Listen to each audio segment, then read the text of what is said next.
And I really love that, and it makes the house feel, it's alive.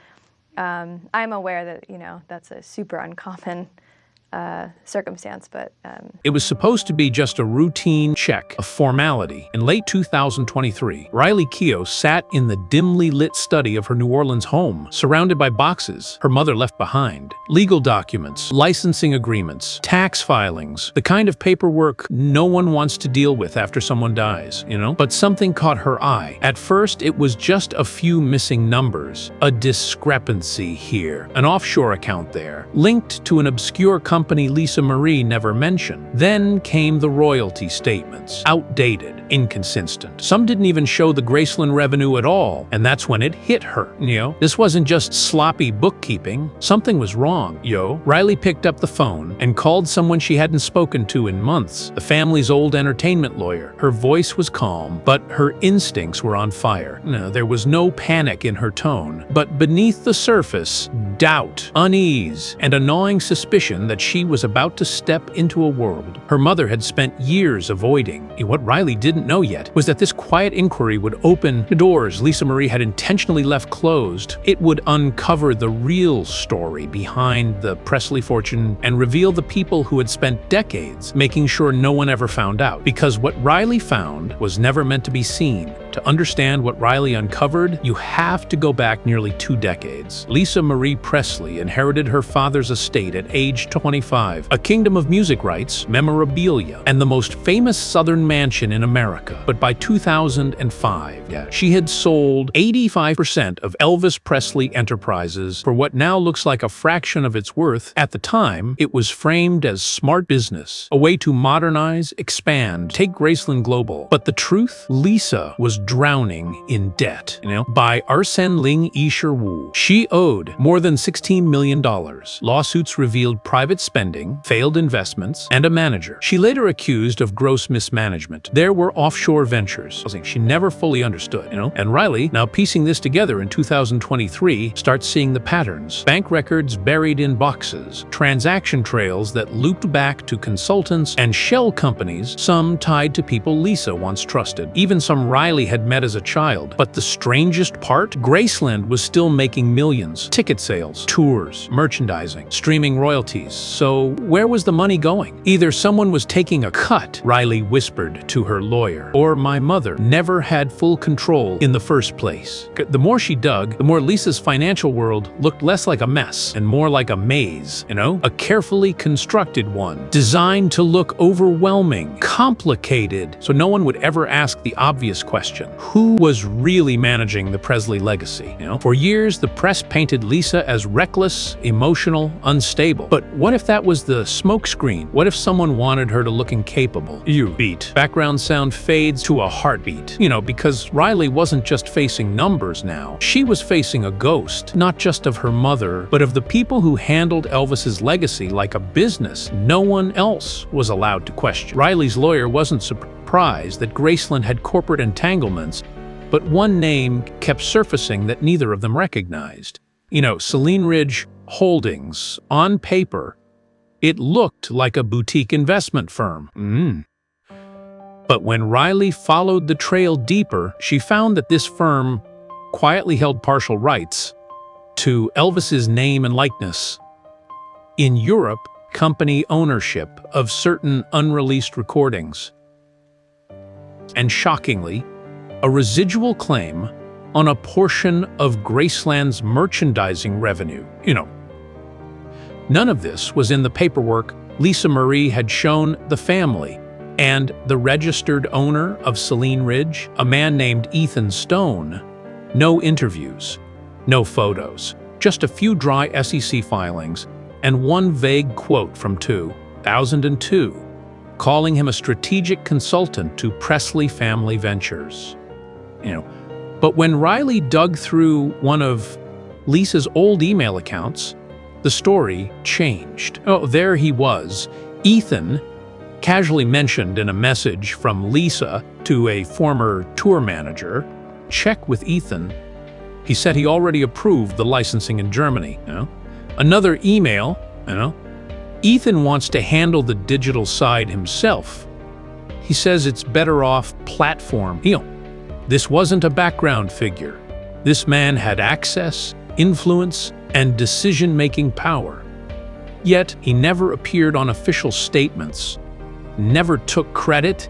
He wasn't just a consultant, he was a silent partner. And suddenly, it made sense. All those off-the-record decisions Lisa Marie was blamed for, the messy rights deals, the royalty inconsistencies Riley had been losing sleep over, they might have been someone else's idea all along. Ethan Stone had quietly positioned himself not just inside the Presley empire, but behind it, And for over 20 years, while the world focused on Lisa's missteps, Ethan profited in silence and vanished from public view. But if Riley Keough could find him, she could finally figure out just how deep this rabbit hole went. The attic had been untouched since the funeral. A sealed cedar box marked only with 3 initials, LMP, Riley wasn't looking for answers anymore, just memories. But inside the box, under old scarves and postcards, she found something else. Letters, dozens of them, some addressed to friends, a few to business partners, but several had no names, only initials. One envelope stood out, torn open. Faded handwriting, no stamp, no date, just a title scrawled in red ink. Inside were 4 pages, messy, rambling, vulnerable. Lisa wrote about contracts she didn't understand, calls that went above her head, people she once trusted, now sending lawyers instead of emails. She mentioned ES multiple times, described feelings of paranoia, even hinted that her phones were being monitored. I don't know who to trust anymore. If Riley ever reads this, tell her I didn't mean for this to happen. Riley sat on the floor, letter in one hand, tears falling onto the paper her mother never mailed. And in that moment it hit her. Lisa hadn't been naive. She'd been trapped. Accuse anyone. Afraid to speak publicly. Afraid to look like the unstable Harris the media made her out to be, So she wrote in silence, not for the press, not for the courts, not even for her own defense, She wrote for Riley, hoping one day her daughter would be strong enough to finish what she couldn't start, And now that time had come. What began as an audit had become a mission, not just to protect a fortune, but to finally reclaim the legacy of the Presley name. At this point, Riley wasn't just unsettled. She was convinced her mother had been outmaneuvered, but she needed proof, not speculation, not emotion. Cold, traceable proof. That's when she brought in Daniel Baird, a forensic accountant known for dismantling celebrity tax fraud rings. Discreet, efficient, ruthless with numbers. Within 3 weeks, Daniel had mapped out what he called, the Elvis estate was hemorrhaging revenue. Not from theft, but from design. Royalties from albums, merchandise, and streaming platforms were being divided through 5 shell companies, each registered in a different country. The names? All traced back to a shared parent firm in the Cayman Islands. Guess who was listed as an advisor to the board? Ethan Stone, But what shook Riley most weren't the shell companies. It was the contracts, Her mother had signed most of them, each one notarized, each one legally binding, but every contract had one disturbing thing in common. Rendell. They were drafted by the same law firm, one tied to Ethan Stone's old consulting business. And, Daniel showed Riley, clause after clause, revenue splits so lopsided, they bordered on predatory, with payout structures that delayed earnings for decades, and arbitration clauses that ensured if anything went wrong, it stayed quiet. Was Lisa Marie manipulated, or did she know? The documents bore her signature, but the language was buried in jargon. The implications? Almost impossible to decode without legal training.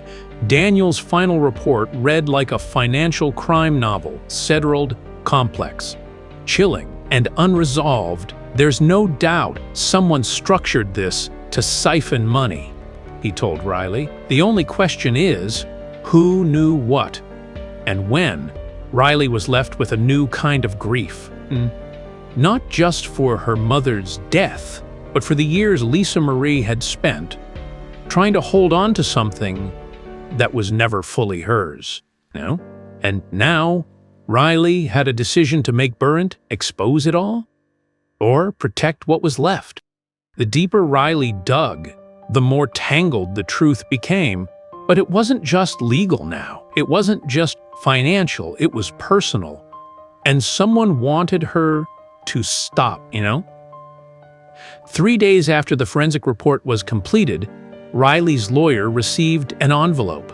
No return address, no signature. Inside was a single sheet of paper.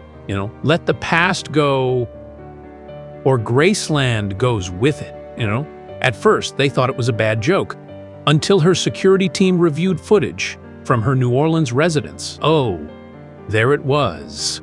A man in a hoodie standing in her driveway at R. Cerceneum. He doesn't try to break in. He just looks into the security camera and smiles, 2 nights later, her lawyer's car was keyed. No items taken. No signs of robbery. Just enough to send a message. For Riley, it wasn't about fear. It was about clarity. She finally understood what her mother must have felt. That tightening grip, that quiet paranoia, that creeping sense that even the walls had ears. She revisited Lisa's old letter, the part where she wrote, if anything happens to me, don't let them sell Graceland, and now it made sense. This wasn't just about money anymore.